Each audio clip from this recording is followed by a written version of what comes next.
Ce fut midi. Les voyageurs montèrent dans l'autobus. On fut serré. Un jeune homme porta sur sa tête un chapeau entouré d'une tresse, non, d'un ruban. Il eut un long coup. Il se plaignit auprès de son voisin des heurts que celui-ci lui infligea. Dès qu'il aperçut une place libre, il se précipita vers elle et s'y assit. Je l'aperçus plus tard devant la gare Saint-Lazare. Il se vêtit d'un pardessus et un camarade qui se trouva là lui fit cette remarque. Il fallut mettre un bouton supplémentaire.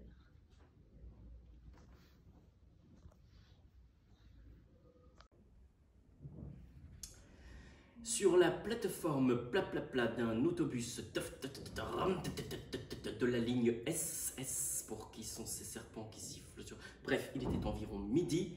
Bam, bam, bam, bam. Un ridicule et faible prout-prout qui avait un de ses couvre-chefs se tourna soudain vers son voisin d'un air de colère et lui dit vous faites exprès de me bousculer, monsieur, et toc. Là-dessus, vrout, il se jette sur une place libre et s'y assoit. Boum. Ce même jour, un peu plus tard, bam, bam, bam, bam, bam, bam, je le revis, en compagnie d'un autre effet prout-prout qui lui causait bouton de par-dessus. Il ne faisait donc pas si chaud que ça.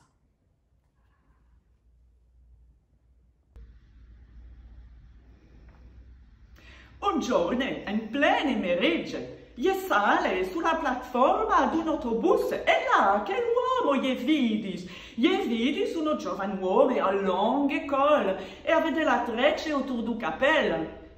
E il nedetto giovane uomo, oltre un povero uomo a chi rimproverebbe di lui pester les pieds, ma non lui pestera nullement les pieds. Mais quand il vide une siede vuote, il corrit pour sedersi là. A un'ora di là, gliene revidis che ascolta le consigli di un bel imboste zimbirnotte a proposito di un bottone di pardessus.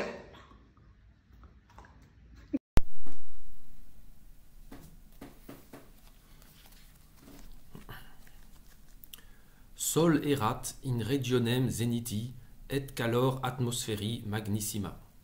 Senatus populusque parisiensis sudebant. Autobi passebant completi. In uno ex supradictis autobibus qui es denominationem portebat, hominem quasi iunum cum colo multo elongato et cum chapito a galono tressato cerclato vidi. Iste junior insultavit alterum hominem qui proximus erat.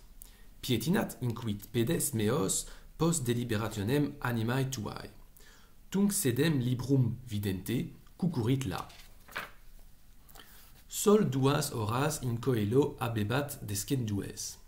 Sancti Lazari stationem ferrocaminorum passente devant, iunum supradictum cum altero eiusdem farinae qui arbiter elegantiarum erat, et qui a propos uno ex butonis capae junioris consilium donebat vidi.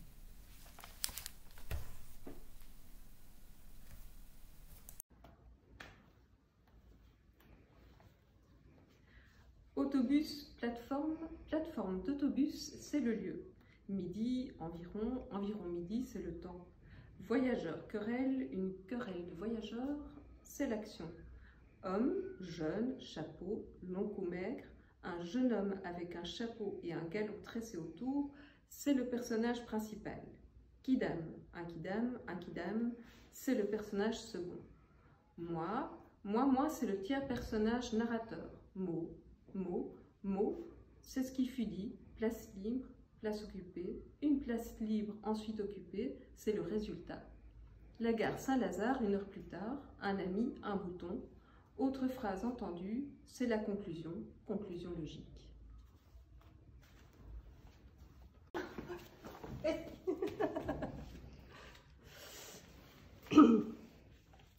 L'autobus plein, le cœur vide, le cou long, le ruban tressé, les pieds plats, plat et aplati. La place vide. Et l'inattendue rencontre près de la gare aux 1000 feux éteints. De ce cœur, de ce cou, de ce ruban, de ces pieds, de cette place vide et de ce bouton.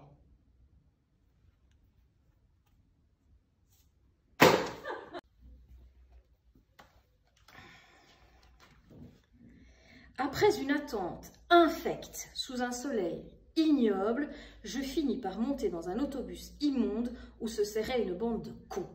Le plus con d'entre ces cons était un boutonneux au sifflet démesuré qui exhibait un galurin grotesque avec un cordonnet au lieu de ruban. Ce prétentiard se mit à râler parce qu'un vieux con lui piétinait les panards avec une fureur sénile.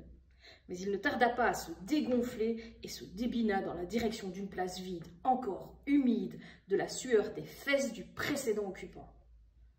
2 heures plus tard, pas de chance, je retombe sur le même con en train de pérorer avec un autre con devant ce monument dégueulasse qu'on appelle la gare Saint-Lazare. Il bavardochait à propos d'un bouton. Je me dis qu'il le fasse monter ou descendre son furoncle, il sera toujours aussi moche, ce sale con.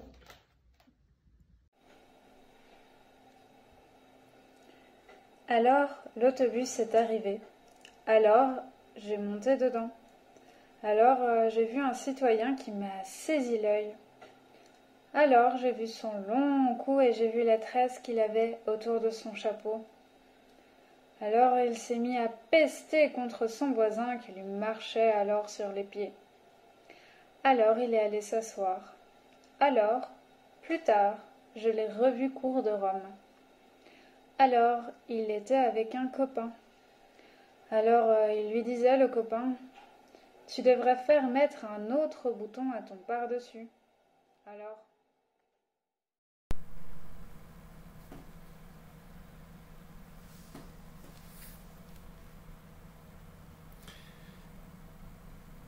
Un jour, vers midi, je pris l'autobus pour la porte Champéret. Elle était complète presque. Je montais quand même. Alors, je vis un homme avec un long cou et un chapeau touré d'une sorte de ficelle tressée. Ce monsieur s'est mis en colère contre un individu qui lui marchait sur les pieds, puis est allé s'asseoir. Un peu plus tard, je l'ai revu devant la gare Saint-Lazare accompagné d'un dandy qui lui a conseillé de faire remonter d'un cran le bouton de son par-dessus.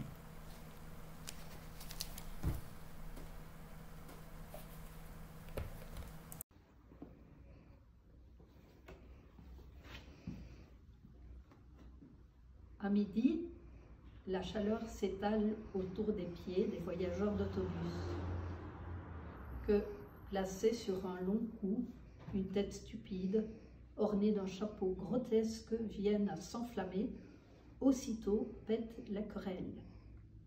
Pour foirer bien d'ailleurs, en une atmosphère lourde pour porter encore trop vivante de bouche à oreille des injures définitives. Alors, on va s'asseoir à l'intérieur au frais. Plus tard, peuvent se poser devant des gares au cours double des questions vestimentaires à propos de quelques boutons que des doigts gras de sueur tripotent avec assurance.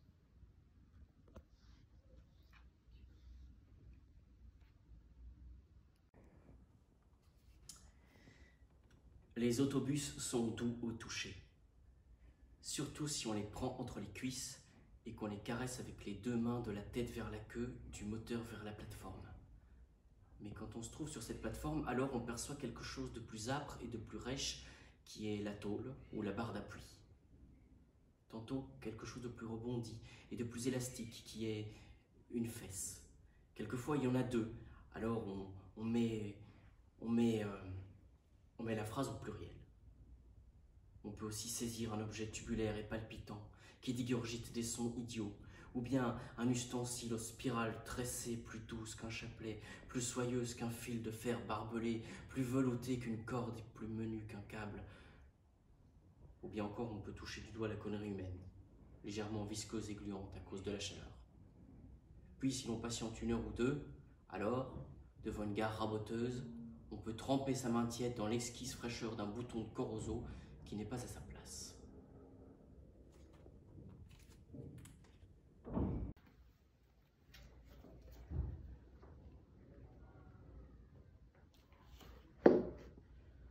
Je n'ai pas l'habitude d'écrire. Je ne sais pas. J'aimerais bien écrire une tragédie, ou un sonnet, ou une ode. Mais il y a les règles. Ça me gêne. C'est pas fait pour les amateurs. Tout ça, c'est déjà bien écrit. Enfin, en tout cas, j'ai vu aujourd'hui quelque chose que je voudrais bien coucher par écrit. Coucher par écrit ne me paraît pas bien fameux. Ça doit être une de ces expressions toutes faites qui rebutent les lecteurs, qui lisent pour les éditeurs, qui recherchent l'originalité qui leur paraît nécessaire dans les manuscrits que les éditeurs publient lorsqu'ils ont été lus par les lecteurs, que rebutent les expressions toutes faites dans le genre de coucher par écrit, qui est pourtant ce que je voudrais faire de quelque chose que j'ai vu aujourd'hui, bien que je ne sois qu'un amateur, que j'aime les règles de la tragédie, du sonnet ou de l'ode, car je n'ai pas l'habitude d'écrire. Merde, je ne sais pas comment j'ai fait, mais me voilà revenu tout au début. Je ne vais jamais en sortir. Tant pis. Prenons le taureau par les cornes. Encore une platitude. Tiens, elle n'est pas mauvaise celle-là. Si j'écrivais « Prenons le godelureau par la tresse de son chapeau de feutre mou, emmanché d'un long cou », peut-être bien que ce serait original. Peut-être bien que ça me ferait connaître des messieurs de l'Académie française, du Flore et de la rue Sébastien-Bottin. Pourquoi ne ferais-je pas de progrès après tout? C'est en écrivant qu'on devient écriveron. Elle est forte celle-là. Tout de même, faut de la mesure. Le type sur la plateforme de l'autobus, il en manquait quand il s'est mis à engueuler son voisin sous prétexte que ce dernier lui marchait sur les pieds chaque fois qu'il se tassait pour laisser monter ou descendre les voyageurs. D'autant plus qu'après avoir protesté comme cela, il est allé vite s'asseoir dès qu'il a vu une place libre à l'intérieur, comme s'il craignait les coups. Tiens, j'ai déjà raconté la moitié de mon histoire. Je me demande comment j'ai fait. C'est tout de même agréable d'écrire.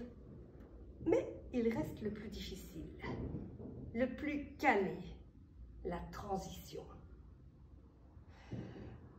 D'autant plus qu'il n'y a pas de transition. Je préfère m'arrêter.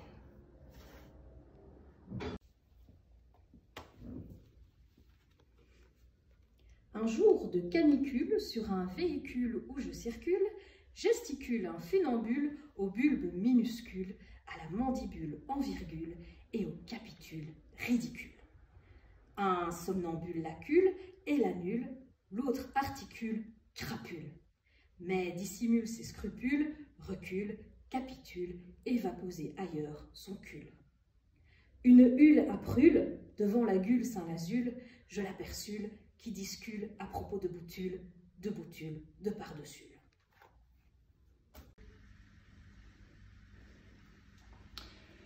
Il était un peu plus de midi quand j'ai pu monter dans l'Est. Je monte donc, je paye ma place, comme de bien entendu, et voilà-tu pas qu'alors je remarque un zozo l'air-pied, avec un cou qu'on aurait dit un télescope et une sorte de ficelle autour du galurin.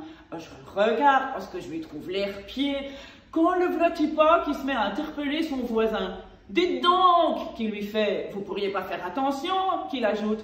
On dirait qu'il pleurniche, vous le faites exprès, qui bafouille, de marcher tout le temps sur les panards, qui dit. Là-dessus, tout fier de lui, il va s'asseoir, comme un pied.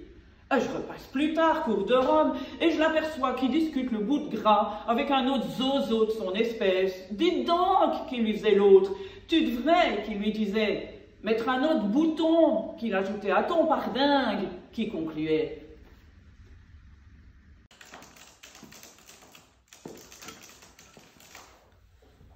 Alors, à quelle heure ce jour-là passe à l'autobus de la ligne S de midi 23, direction Porte de Champray? Midi 38.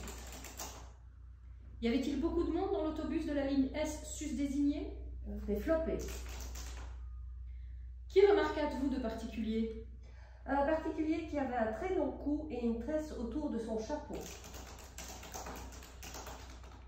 Son comportement était-il aussi singulier que sa mise et son anatomie? Tout d'abord, non. Il était normal. Mais il finit par s'avérer être celui d'un cyclotimique paranoïaque légèrement hypotendu dans un état d'irritabilité hypergastrique.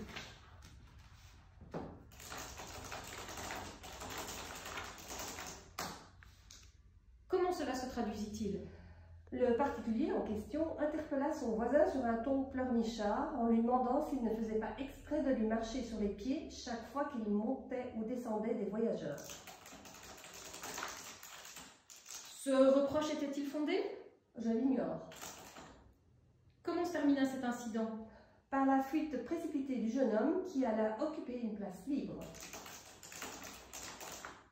Cet incident est-il un rebondissement? Moins de 2 heures plus tard. Et en quoi consista ce rebondissement? En la réapparition de cet individu sur mon chemin. Où et comment le revîtes-vous? En passant en autobus devant la cour de Rome. Qui faisait-il? Il prenait une consultation d'élégance.